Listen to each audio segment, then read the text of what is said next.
As Israel continues its focus on Gaza, there are talks of reviving the controversial Ben Gurion Canal, a potential rival to the Suez Canal. Proposed in the 1960s by Israel, the canal aims to connect the Mediterranean Sea with the Red Sea using the southern end of the Gulf of Aqaba. Now, there's already a connection between the two seas in the form of the Suez Canal that opened to the world in 1868.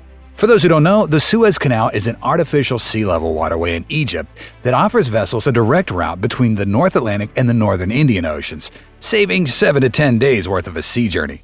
It provides the shortest sea route between Asia and Europe and currently handles 12% of the world's trade. There's no doubt that the Suez Canal is the centerpiece of the Egyptian economy, contributing 2% of the country. Its significance was enhanced after the Chilean expansion, which further increased its capacity for maritime traffic. Russia's war on Ukraine further increased tanker traffic, and the Suez Canal transit fee rose by 15%. The current transit fee of $700,000 increased to $805,000. The Ben Gurion Canal, if constructed, would rival the Suez Canal and cause a major financial threat to Egypt. Its canal is going to be one-third longer than the 120-mile Suez Canal and could potentially give Israel a monopoly over the global supply routes for oil, grain, and shipping. The route of the proposed canal starts from the mouth of the Gulf of Aqaba through the port city of Eilat. It then traverses the Araba Valley for about 62 miles between the Negev Mountains and the Jordanian highlands, passing the Dead Sea Basin along the way. It then turns a sharp northward direction to circumvent the Gaza Strip and connect to the Mediterranean Sea. In this way, the Ben Gurion Canal can link the three water bodies: the Red Sea, the Dead Sea, and the Mediterranean. As 70% of Gaza's home and half of the buildings have been reduced to rubble, there are speculations that the canal might go straight through the region instead of a long detour around it. This would be a more direct and cheaper connection than the original route, but the only obstacle in the way is the thousands of Palestinians residing in the territory.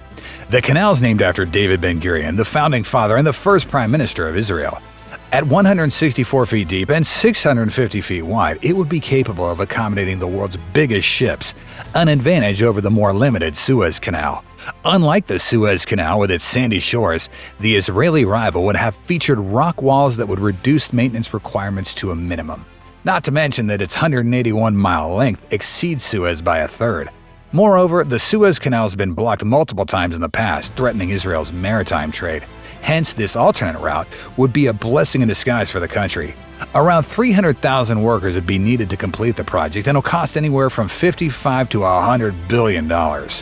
Israel's expected to earn around $6 billion annually in transit fees, deeply cutting into Egypt's revenues, which reached a record $9.4 billion in fiscal year 22 to 23. Now, the idea for this canal has been around for a long time, but it re-emerged after the Abrahamic Accords between Israel, Morocco, Bahrain, and UAE. In a nutshell, the participant countries vowed to maintain peace in the Middle East and live with mutual dignity. In March 2021, the Suez Canal was blocked for 6 days after a colossal container ship crashed into a bank of a single-lane stretch. The vessel was the size of 4 football pitches and became wedged between the Suez Canal. The blockage disturbed the delivery of over $9 billion worth of goods each day, which is equivalent to $400 million worth of trade each hour. Since it had been stuck for over 6 days, approximately $54 billion had been lost. This incident nearly brought the global chain to its knees and paved the way for an alternative to be considered. Just a month after that, Israel stated that they'd start this project in June 2021. This, of course, has not been successfully implemented, and many analysts point towards the existence of the Gaza Strip as one of the main reasons. But who knows, maybe in the future Israel will decide to realize this project after all. Okay, we've heard the plan, but where did it all start? The earliest evidence linking the Ben Gurion Canal is through a classified U.S. document. U.S. Lawrence Livermore Laboratory developed the concept of building this transoceanic canal using nuclear bombs. The document was declassified back in 1993 and revealed the U.S. planned to use 520 nuclear bombs. Yes, that's correct. 520 nuclear bombs were going to be used to carve out the waterway. The memo called for the use of nuclear explosives for the excavation of the Dead Sea Canal across the Negev Desert. As part of the pricing model, the memorandum estimated that 4 megaton devices would be needed for every mile. Other methods of excavation were deemed expensive for the construction of the canal. The document also noted that while it's a valuable alternative to the present Suez, the neighboring Arab countries of Israel will strongly oppose the project. At the moment, cargo ships continue using the Suez route even though attacks by the Houthi rebels cut down freight traffic by 45%.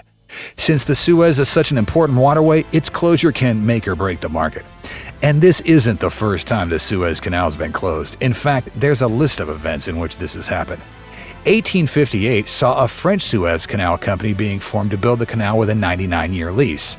A decade after that, the Suez was open to the world with a lot of fanfare and delight. After all, it saved ships a long detour through the coast of South Africa to reach the European nations. Afterwards, the Suez Company came under French-British ownership after the UK bought 44% of the shares. In 1888, European nations signed the Constantinople International Convention, which guaranteed the right of passage via the Suez Canal to all ships, even during times of war and peace. However, this treaty was ignored after Egyptian President Abdel Nasser came to power. He nationalized the canal in 1956, which gave Egypt a monopoly over maritime traffic. Egypt closed off access to the canal on several occasions following the establishment of Israel in 1948.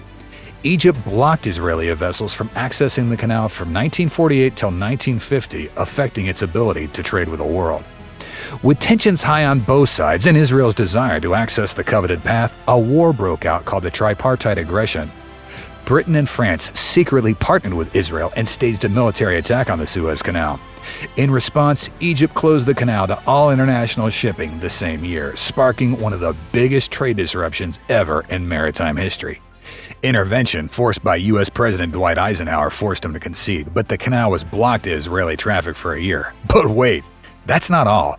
The canal was once again closed for a staggering 8-year period in 1967 at the beginning of the Six-Day War.